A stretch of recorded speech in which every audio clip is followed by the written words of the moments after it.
Welcome students, today's class for class 11th principal of mathematical induction topic आज हम कर रहे हैं। एक्सरसाइज 4.1 एक ही एक्सरसाइज है और इजी एक्सरसाइज है, बट इसको एक बार को आप समझिए कि ये क्या प्रोसेस है। अगर आपको ये प्रोसेस समझ आ गया ना तो आपकी बहुत सारी प्रॉब्लम सॉल्व हो सकती है।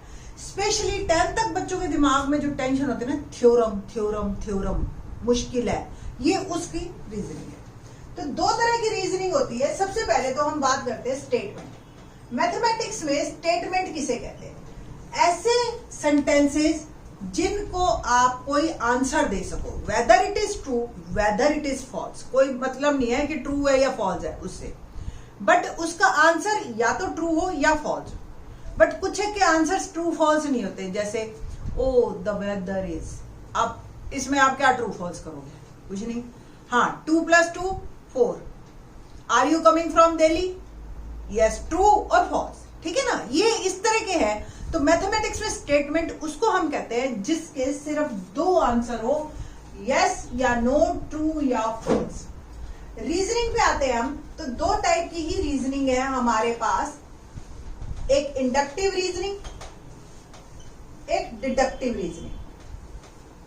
डिडक्टिव रीजनिंग से आप फुल्ली आप जानते हो अच्छी तरह से डिडक्टिव रीजनिंग क्या है।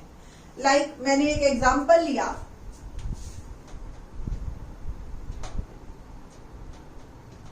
Twelve is divisible by 2। ठीक है। दूसरा स्टेटमेंट ली मैंने, देखो ये ट्रू और फॉल्स। ठीक है ना, 12 होता है या नहीं होता, सीधी सी बात। Every number which is divisible by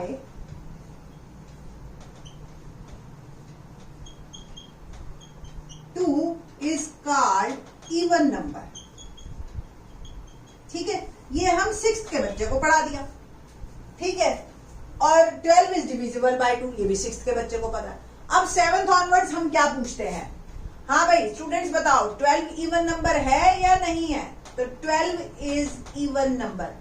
ये इन दोनों से आपने डिसीजन निकाल लिया कि 12 2 से डिवाइड होता है, और जो नंबर 2 से डिवाइड होता है वो इवन नंबर कहलाता है। तो 12 इवन नंबर है।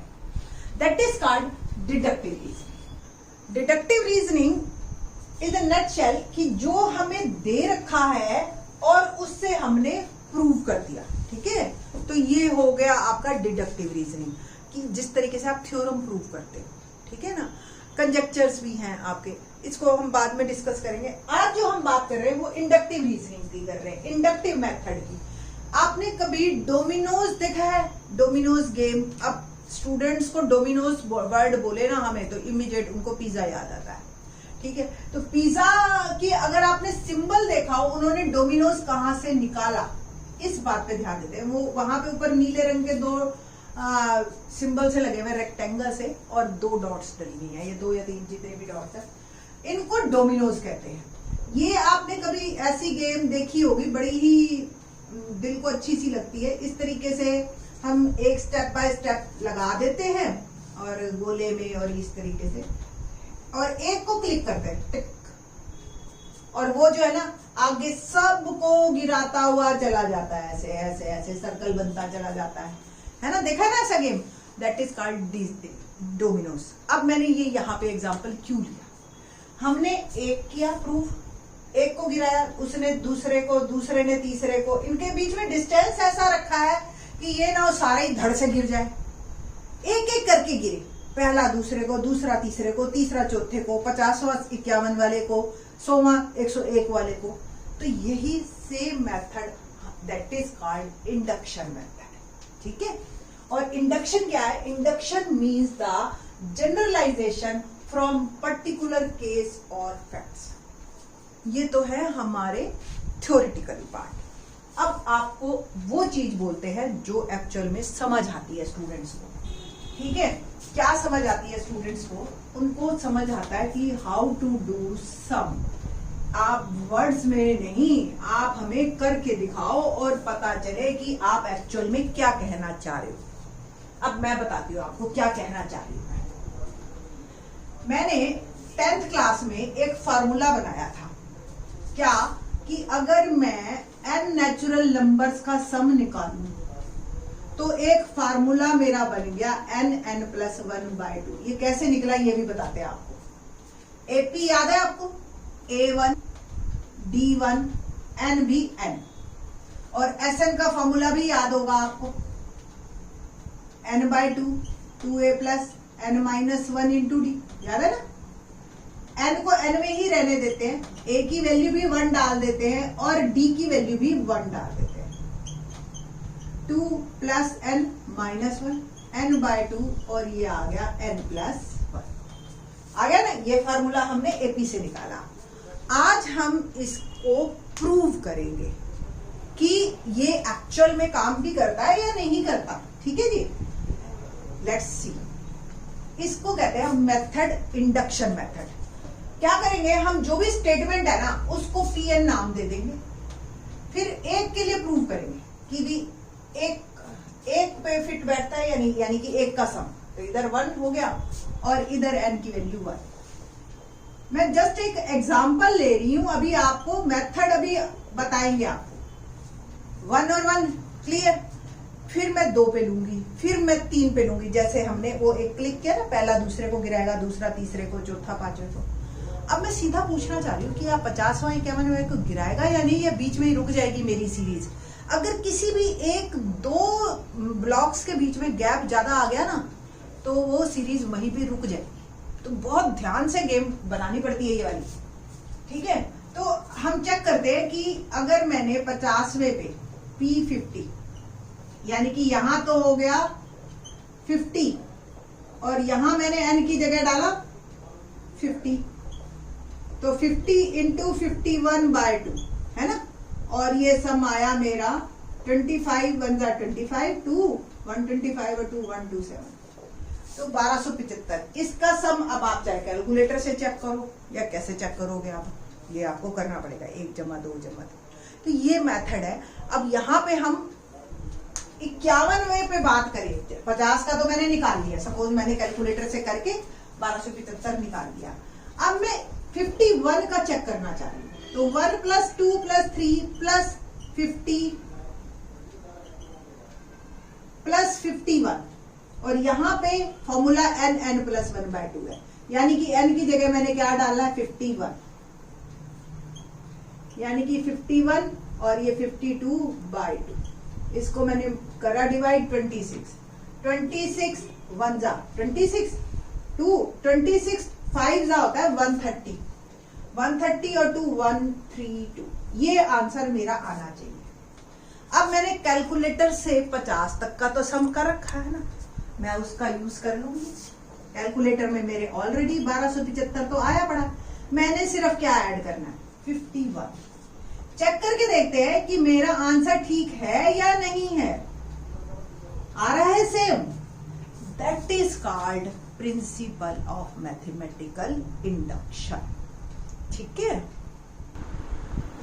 प्रिंसिपल ऑफ मैथमेटिकल इंडक्शन क्या है? The principle of mathematical induction, suppose there is a given statement in terms of n, ठीक है, statement where n is natural number, such that number 1 statement true करनी है हमने। The statement is true for n = 1। अगर मैं n की value 1 डालूंगी both side, left side right side, और वो ट्रू हो जाती है, तो हम कहेंगे P1 इज ट्रू।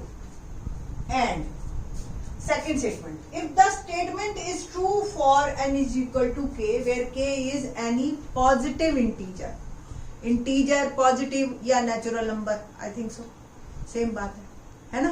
तो पॉजिटिव इंटीजर की बात कर रहे हैं, हम एज्यूम कर लेते हैं कि k के लिए वो ट्रू है। जैसे अभी हमने पिछले एग्जांपल में 50 के लिए ट्रू कर लिया था उसको, है ना, मैंने कैलकुलेटर से करके नहीं देखा, मैंने एज्यूम कर लिया कि ये होगा ही होगा, आप चाहे करके देख लेना, ठीक है, ऐसे कह के मैंने उसको एज्यूम कर लिया। सेम n = k के लिए मैंने एज्यूम किया, फिर the statement is also true for n = k + 1, that is truth of pk implies the truth of pk + 1। pk true है, वो इंप्लाई कर रहा है pk + 1 को भी जाके। ये है प्रिंसिपल ऑफ मैथमेटिकल इंडक्शन। मोटा मोटा पहले 1 के लिए प्रूव करो, दूसरा k के लिए एज्यूम करो और k की हेल्प से k+1 को प्रूव कर दो। 2-3 क्वेश्चन देखते ही आपको बिल्कुल क्लियर हो जाएगा। Let's start question number 1।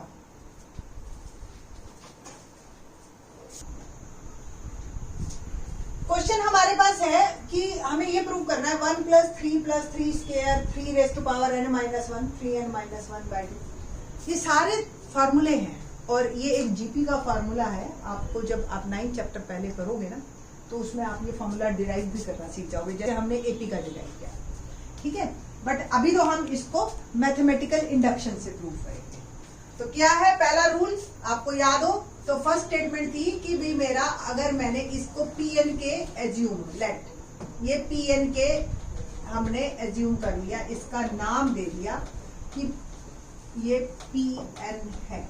ठीक है, नाउ फॉर n = 1, तो n की जगह मैंने डाला 1 और p1 मेरा क्या आया, इधर सिर्फ फर्स्ट टर्म ले लिया n1 है और इधर आपने n की जगह 1 पुट करना है।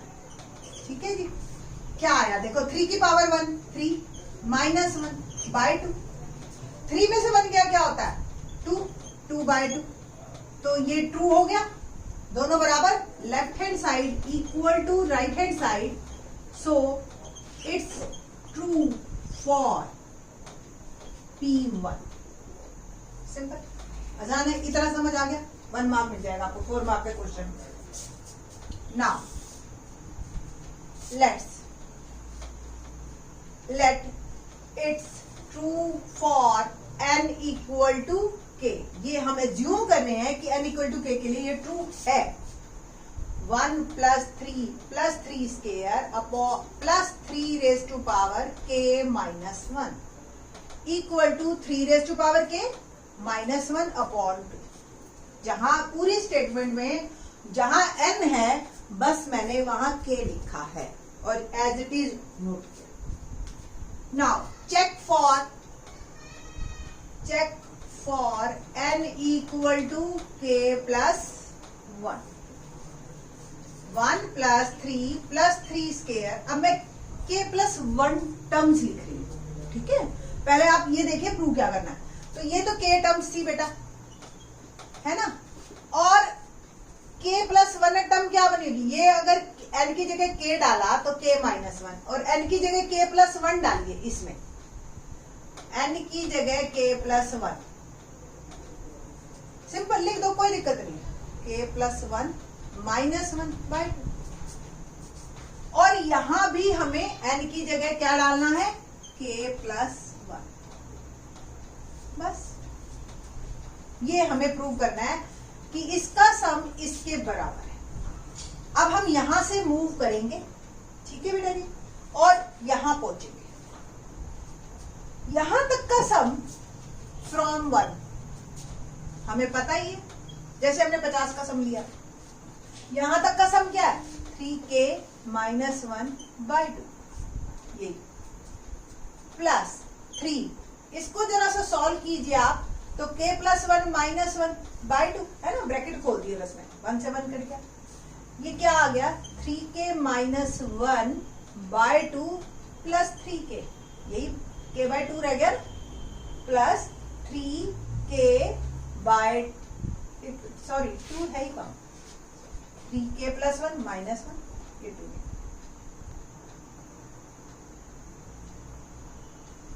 सॉरी ये 2 नहीं है यहाँ पे, है ना, यहाँ 2 नहीं है, 2 तो इसके नीचे था। ओके, नाउ अब यहां तक का सम क्या है 3k-1/2 प्लस, अब देखो बस ब्रैकेट खोलनी है हमने, k+1 माइनस, ये कैंसिल हो गया। It means 3k-1/2 plus 3k। अब यहां का ले एलसीएम, एक ये टर्म है एक ये टर्म है, दोनों का एलसीएम 2, तो ये तो एज इट इज, और ये हो गया 2 × 3k, है ना, 11th क्लास में बेटा इनटू डॉट से शो होता है। ओके, यहां पे हम पहुंच गए। नाउ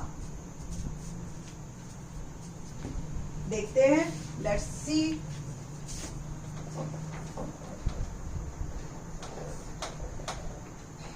यहां से शुरू करते हैं हम 3 रेज़ टू पावर k और प्लस 2 इंटू 3k।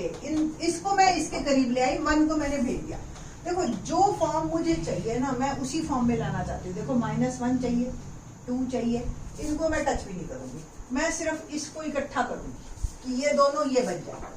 ध्यान से देखो, इन दोनों में 3k कॉमन है, यहां क्या बचा, 1 बचा, प्लस 2 -1 बाय, तो 3k और ये आ गया 3 -1/2। अगर बेसिस सेम हो, बीच में मल्टीप्लाई का निशान हो, तो पावर ऐड होती है ना। तो 3k + 1 -1/2 it's equal to right hand side, so it's true for pk + 1। तो hence our statement is true for pn by mathematical principle of mathematical induction. ठीक है जी। तो इस तरीके से ये आपके क्वेश्चन होंगे, बड़े ही इंटरेस्टिंग है, इजी है। 1-2 क्वेश्चंस आप मेरे साथ साथ कीजिए, ठीक है। 2 वीडियोस आप मेरे साथ साथ चलिए, ठीक है, और नोटबुक में साथ साथ करिए। तीसरी चौथी तो आप खुद पहले करने लग जाओगे मेरे से, ये प्रॉमिस है मेरा, ठीक है। Thanks for watching.